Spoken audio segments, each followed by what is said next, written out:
Hey guys, how's it going, and welcome to the Epidemic. My name is Narb. This is Atonement, and it was made by -0. Now at first glance it's probably pretty easy to tell what this map is based off of. And of course it is Damnation. I've seen quite a few Damnation remakes since Halo 5's release, but I was a bit hesitant to feature them. A lot of them cut it pretty close, but none I believe were at the level of Atonement. The map is exactly how you remember it. -0 spent a good while measuring travel times back and forth from both games to make sure it felt just right, although the map was intentionally upscaled to fit Halo 5's new playstyle. It's been argued for some time now of whether or not you should upscale maps as games move forward. Personally, I think that as long as the map continues to play well, you can build it however you want to, and Atonement certainly plays very nicely. Originally, this map was supposed to be built around the natural waterfall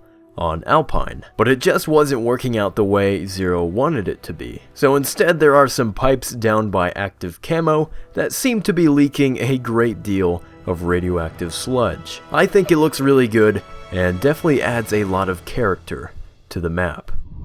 Damnation was always a very vertical kind of map, and that statement remains true with Atonement. Now because of this, one of Halo 5's new Spartan abilities becomes a lot more effective. That of course is the ground pound. I found myself becoming the victim to this quite often while playing. Because some of the structures on this map are so tall, it can be hard to predict these kinds of attacks, and it can also be pretty hard to dodge them as well. It might make sense to turn these abilities off for a more classic experience, but of course, it is not necessary. Atonement as a whole is a very clean and uniquely structured map. You can't really argue that the map doesn't have enough detail, because he basically used every single asset that was given to him, most of which I believe were used on the curvy architecture throughout the map. I mean seriously, look at this thing.